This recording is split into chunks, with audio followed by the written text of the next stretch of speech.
কোরআনুল কারীম একজন দুর্বল মানুষের সিনার মধ্যে পুরা 30 পারা কোরআনুল কারীম থাকে, এই বান্দা একটুও টের পায় না। অথচ এই কোরআনুল কারীমকে আল্লাহ পাক বলেছিলেন, কোরআন রে, কোরআন পাহাড়কে বললেন, কোরআনকে আমি তোমার উপর অবতীর্ণ করতে চাই, তোমার উপর রাখতে চাই, তুমি কি বলো?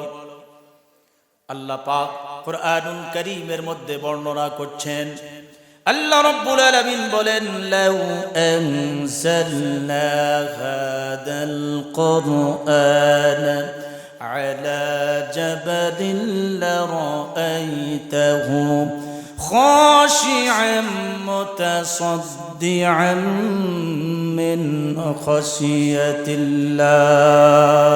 যেরকম আল্লাহু আকবার। আল্লাহ রাব্বুল আলামিন এই কোরআনুল কারীমকে পাহাড়ে রাখতে চাইলেন, পাহাড় ভয় পেয়ে গেল।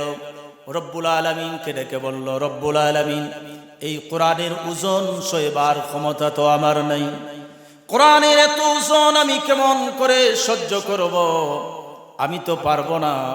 অথচ এই কোরআনুল কারীম একজন মানুষের সিনার মধ্যে আল্লাহ পাক কোরআনুল কারীমকে রেখে দিলেন, এটা কিভাবে সম্ভব? গোটা পৃথিবীর জমিনে 200 কোটি মুসলমান, এই মুসলমানের মধ্যে জরিপ করলে দেখা যায় 6 বছর বয়স এরকম 5 কোটি শিশুর বুকে আল্লাহ রাব্বুল আলামিন কোরআনুল কারীমকে রিজার্ভ করেছেন। এই কোরআনুল কারীম যে পাহাড় রাখতে ভয় পেল, অথচ এই কোরআনুল কারীম 5 বছর, 6 বছর, 4 বছর এরকম বয়সের শিশুর বুকেও আল্লাহ কোরআনকে হিফাজত করছেন। আল্লাহ রাব্বুল আলামিন চ্যালেঞ্জ করছেন, ইন্না নাহনু নাযালনা যিকরা ওয়া ইন্না লাহু লাহাফিজুন। আল্লাহ পাক বললেন, কোরআন আমি নাজিল করেছি, আর এই কোরআনুল কারীমকে রক্ষণাবেক্ষণও করব আমি আল্লাহ। যেরকম সুবহানাল্লাহ। কোরআনুল কারীমকে আল্লাহ হেফাজত করবেন। এজন্য দুর্বল মানুষের হৃদয়টাকে আল্লাহ পাক দ্বিতীয় লৌহে মাহফুজ বানায় দিয়েছেন। চিৎকার মেরে বলেন আল্লাহু আকবার। মানুষ, এটা কিভাবে সম্ভব? একজন দুর্বল মানুষ একটা কোরআনুল কারীমের কপিটাকে তার হৃদয়ে ধারণ করতে পারে। পৃথিবীর এমন কোন গ্রন্থ নাই, পৃথিবীর এমন কোন পুস্তক নেই যার শুরু থেকে শেষ পর্যন্ত মুখস্থ করা যায়। আল্লাহ পাক বললেন, কোরআন নাজিল আমি করেছি, হেফাজত করব। এজন্য আল্লাহ পাক কোরআনুল কারীমের অন্যত্র আয়াতে ইরশাদ করেন, আল্লাহ রাব্বুল আলামিন বলেন, ওয়ালাকাদ ইয়াসসারনাল কুরআনা লিযিকরি ফাহাল মিন মুদ্দাকির। আল্লাহ পাক বললেন, কোরআনকে ইয়াদ করা, কোরআনকে মুখস্থ করা, কোরআন অনুযায়ী চলা মানুষের জন্য আমি আল্লাহ রাব্বুল আলামিন সহজ করে দিয়েছি। যেরকম সুবহানাল্লাহ। এই কোরআনুল কারীম কিয়ামত পর্যন্ত থাকবে। যখন কোরআন অবতীর্ণ হলো, আল্লাহর নবী একে তো কোরআন, আবার যার উপর অবতীর্ণ হয়েছে সরকারে দু কায়নাত, তার কণ্ঠ দিয়া যখন তেলাওয়াত শুরু করলেন, মূর্তির পূজাওয়ালারা মূর্তির পূজা ছেড়ে সরকারে দু কায়নাতের জবানের কোরআনুল কারীমের তেলাওয়াত শোনা আরম্ভ করলেন। কথা বুঝতেছেন? তো আল্লাহর নবী সাল্লাল্লাহু আলাইহি সাল্লাম তিনি যখন তার হুজরার মধ্যে বসে বসে কোরআনের তেলাওয়াত শুরু করলেন, আবু জেহেল, শাইবা, উতবা, মুগিরা এরা চিন্তা করলো যে মুহাম্মদ মনে হয় বুঝি গণক হয়ে গেল। কি হয়ে গেছে? গণক হয়ে গেছে, নচেত কোন কবি হয়ে গেছে। কবি যদি না হবে, এত মধুর কণ্ঠে কোরআনুল কারীমের তেলাওয়াত করে, তার মন্ত্রগুলি তেলাওয়াত করে, নিশ্চয়ই তিনি জাদুকরী কোন মন্ত্র পাঠ করতেছেন। জাদুকরী মন্ত্র বলেই গোটা বিশ্বে গত 2 দিন আগে গোটা বিশ্বে 73 দেশকে পিছনে ফেলে বাংলাদেশের নক্ষত্র হাফেজে কোরআন, একজন হাফিজিয়া মাদ্রাসার হাফেজে কোরআন 73 দেশকে পিছনে ফেলে প্রথম স্থান অধিকার করে। মানুষ কই যায় রে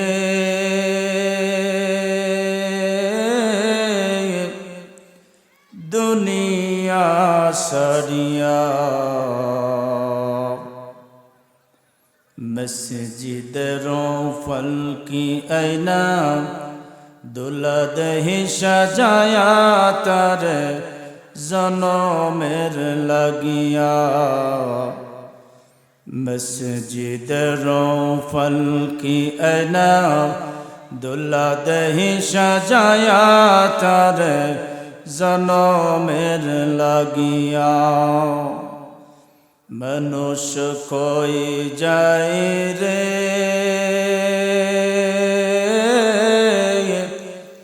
দুনিয়া সারিয়া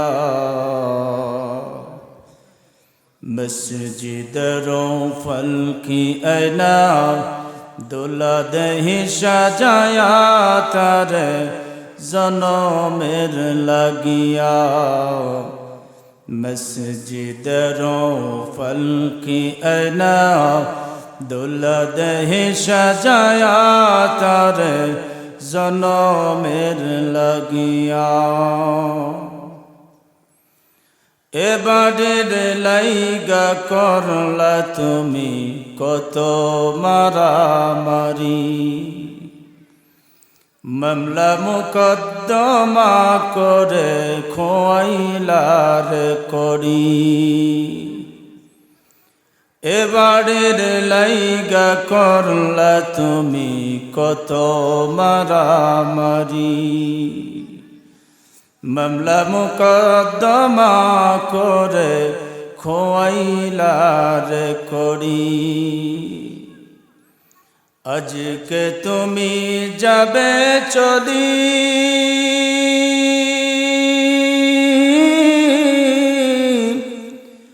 আজকে তুমি যাবে চলি এ দুনিয়া সারিয়া মসজিদ রৌফল কি আয়না দুলদহি সাজায়া তার জনমের লাগিয়া মসজিদ রৌফল কি আয়না দুলদহি সাজায়া তার জনমের লাগিয়া লা ইলাহা ইল্লাল্লাহ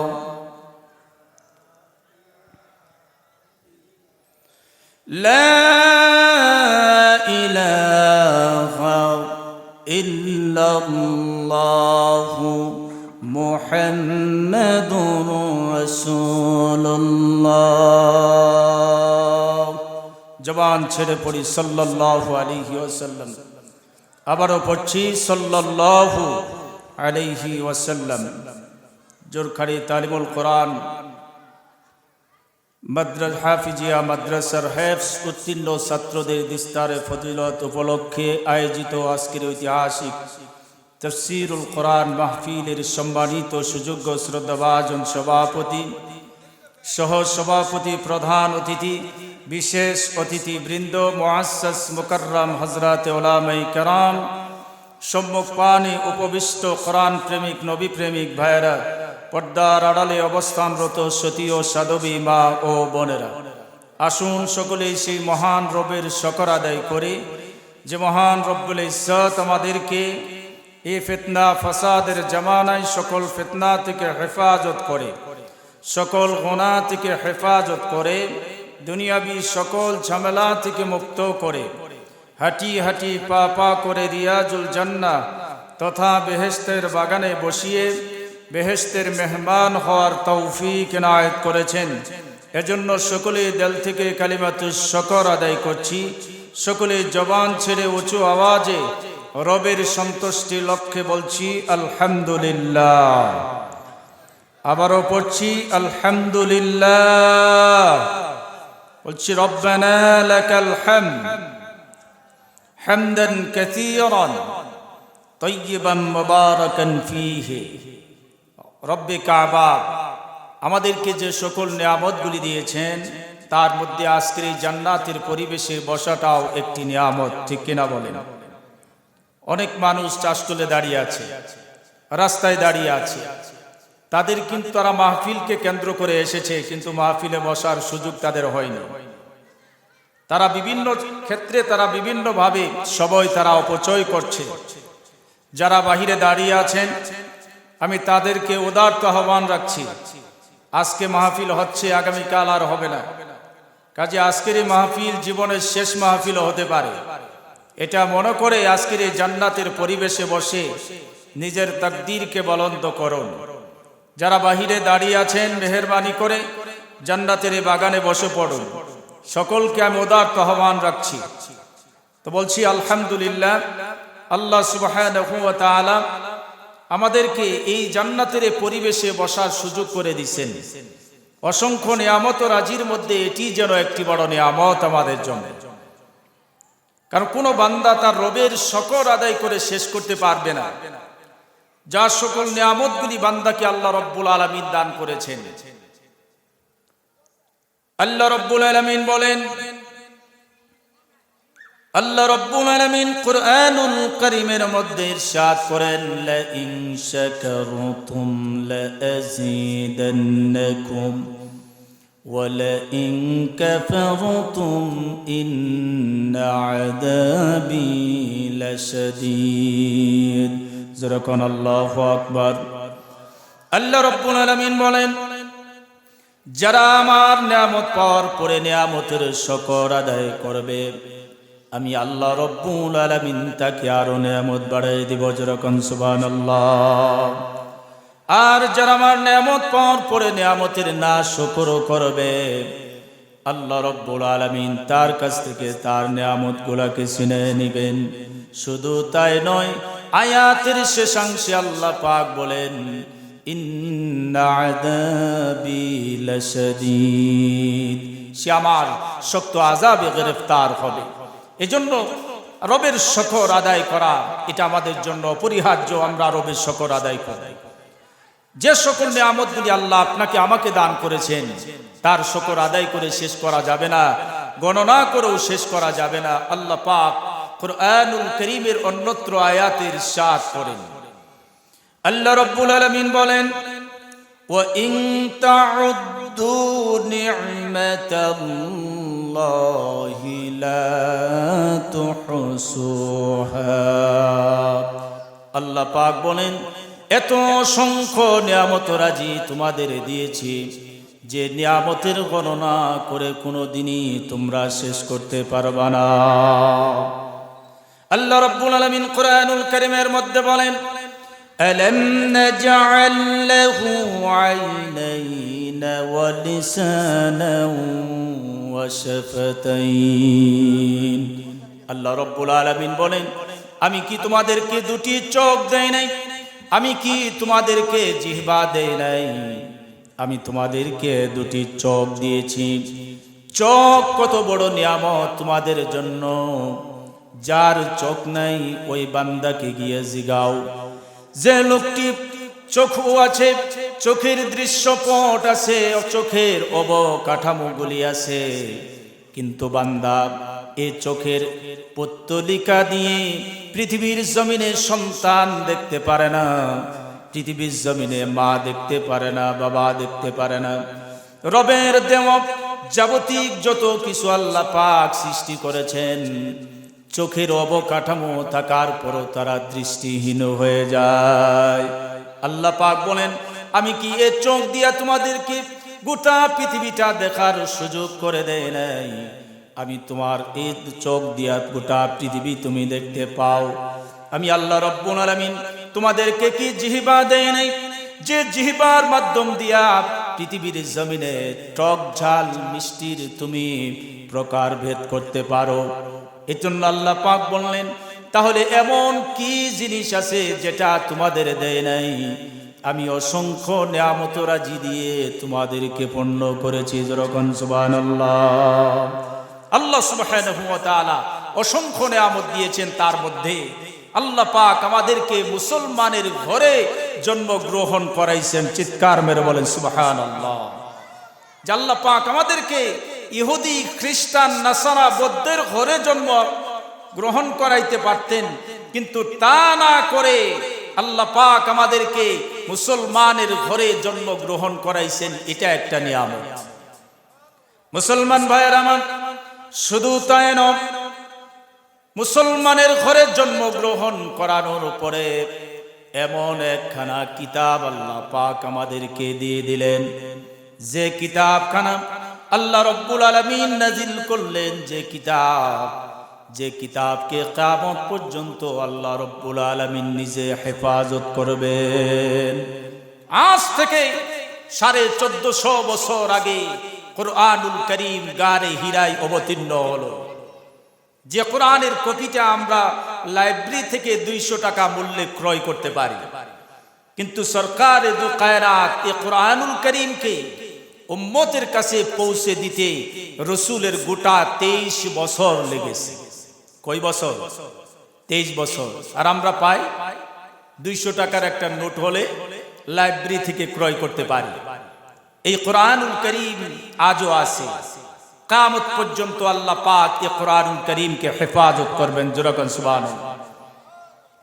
আল্লাহ রাব্বুল আলামিন বললেন, আজ যে মাদ্রাসায় কোরআনের হাফেজগুলি হচ্ছে, যারা বিসমিল্লাহর বা থেকে শুরু করে সূরা নাসের সিন পর্যন্ত যারা মুখস্থ করছে, এটা কি যেন কোরআনুল কারীমের জ্বলন্ত এক মুজিজা আল্লাহ পাক দিয়েছেন, যে এভাবে কোরআনুল কারীমকে হেফাজত করতে করতে কিয়ামত পর্যন্ত আল্লাহ রাব্বুল আলামিন এই কোরআনুল কারীমকে তিনি হেফাজত করবেন। আল্লাহ রাব্বুল আলামিন বলছেন, চ্যালেঞ্জ করছেন, গোটা পৃথিবীর মানুষগুলি কান খুলে শুনে রাখো, আমি এমন একখানা কিতাব উম্মতের জন্য দান করে দিয়েছি, যে কিতাবের ব্যাপারে আমি নিজে চ্যালেঞ্জ করলাম। আল্লাহ পাক বললেন, ইন্না নাহনু নাযালনা যিকরা ওয়া ইন্না লাহু লাহাফিজুন। আল্লাহ পাক বলেন, কোরআন আমি নাজিল করেছি, আর এই কোরআনুল কারীমকে রক্ষণাবেক্ষণ করব আমি আল্লাহ। এটাকে হেফাজতের জিম্মাদারও আমি আল্লাহ আমার নিজ হাতে রেখে দিয়েছি। যেরকম সুবহানাল্লাহ। কোরআনকে কে হেফাজত করবেন? আল্লাহ পাক হেফাজত করবেন। তাহলে এখানে প্রশ্ন হয়, যে আয়াতে কারিমা তেলাওয়াত হয়েছে, এখানে নাযালনাল কুরআনা এ শব্দ কিন্তু নেই। আয়াতের মধ্যে আল্লাহ পাক বললেন, ইন্না নাহনু নাযালনা যিকর। এখানে নাযালনাল কুরআন এ কথা কিন্তু আল্লাহ বলেন নাই। আল্লাহ পাক বলছেন নাযালনাল কুরআনা, না বলে আল্লাহ পাক বললেন নাযালনা যিকর। আল্লাহ পাক বললেন, আমি কোরআন অবতীর্ণ করেছি, আর কোরআনকে আমি হেফাজত করব। তাহলে এই আয়াত থেকে প্রশ্ন হয়, প্রশ্নের জবাব এই আয়াত থেকেই হয়ে যাবে।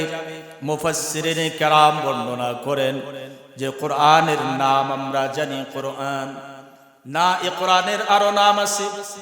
আল্লাহ পাক বললেন, কোরআনের নাম হলো কোরআন, কোরআনের নাম হলো ফুরকান, কোরআনের নাম হলো হুদা, কোরআনের নাম হলো যিকির, কোরআনের নাম হলো তানজিল।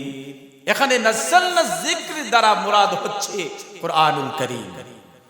এখানে কোরআনুল কারীমকে আল্লাহ নাজিল করেছেন, আর এটাকে আল্লাহ পাক হেফাজত করবেন।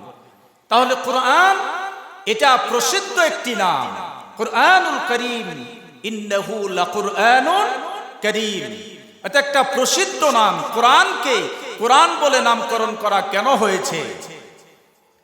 এটার জবাব তাফসীর ইবনে কাসির, আল্লামা ইবনে কাসির রাহমাতুল্লাহি আলাইহি তিনি বলেন, কোরআন এই জন্য নামকরণ করা হয়েছে, কোরআনুন শব্দের অর্থ হলো সর্বাধিক পঠিতব্য আল কোরআন।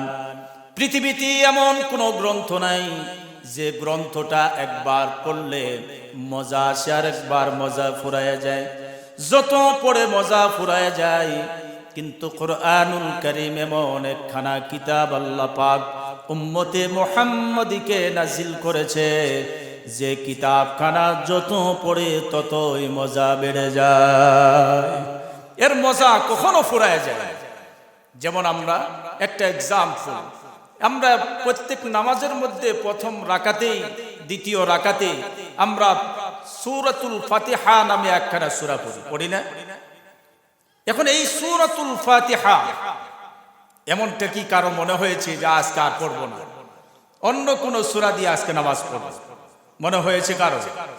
আজ থেকে 1450 বছর আগে থেকে নামাজের যে তরতিব আছে, এই তরতিব অনুযায়ী প্রত্যেক রাকাতে জাম সূরা অর্থাৎ অন্য সূরা মিলানোর আগে যে সূরাতুল ফাতিহা পড়া হয় এটা বাধ্যতামূলক। এটা এমন কারো কাছে এমনটা মনে হয়নি যে আর পড়বো না, অন্য কোন সূরাটা পড়লে ভালো হবে। অর্থাৎ কোরআনুল কারীম যে জ্বলন্ত এক মুজিজা, এটা সূরাতুল ফাতিহা নামে একখানা সূরাই তার জন্য বড় দলিল। আল্লাহ রাব্বুল আলামিন এই সূরাতুল ফাতিহা এবং কোরআনুল কারীম যেটা উম্মতের জন্য আল্লাহ পাক নাজিল করে দিলেন, এই কোরআনুল কারীমকে আল্লাহ হেফাজত করবেন। হেফাজত করবেন কেমনে? সিস্টেম কি? আল্লাহ পাক যখন কোরআনুল কারীমকে নাজিল করবেন গারে হিরায় আল্লাহ পাক ডাকলেন, পয়গম্বর আপনি গারে হিরায় অবস্থান করেন, কোরআনুল কারীম অবতীর্ণ হবে, নাজিল হবে আপনার উপরে। আল্লাহর নবী গারে হিরায় অবস্থান করতে লাগলেন। আর এহেন মুহূর্তে জিবরিল আমিন এসে আল্লাহর নবীকে বললেন, ইকরা বিসমি রাব্বিকাল্লাযী খলাক, পড়েন আপনার প্রভুর নামে যিনি আপনাকে সৃষ্টি করেছেন, আপনি তার নামে পড়ুন। রাসূল বললেন, আমি তো পড়তে জানি না, কিভাবে আমি পড়ব? আল্লাহ রাব্বুল আলামিনকে ডেকে বললেন, জিবরাইল, রাব্বুল আলামিন আপনার পয়গম্বর পড়তে জানে না, পড়বে কেমনে? কোন বিশ্ববিদ্যালয়ে পয়গম্বরে আরবি লেখাপড়া করেন নাই, কাজে তিনি পড়তে জানেন না, কেমন সিস্টেমস হবে? আল্লাহ পাক বলে দিলেন, জিবরাইল এলেবের নহরটুকু আমি তোমার সিনার মধ্যে দিয়ে দিলাম, পয়গম্বরে আরবিকে তোমার সিনার সাথে নিয়ে একটা চাপ দাও, তোমার সিনা থেকে এলেমগুলি পয়গম্বরের সিনায় ঢেলে দেওয়া হবে। জিবরিল আমিন এসে আল্লাহর নবীকে বললেন, ইয়া রাসূলুল্লাহ আপনি আমার সাথে বুকের সাথে একটু বুকটা মিলান। জিবরিল আমিন আল্লাহর নবীকে বুকের মাঝে নিয়ে এমন এক জোরে চাপ মারলেন, আল্লাহর নবী বলেন মনে হচ্ছিল যে আমার পুরো শরীরের সকল হাড়গুলি একত্রিত হয়ে যাচ্ছিল।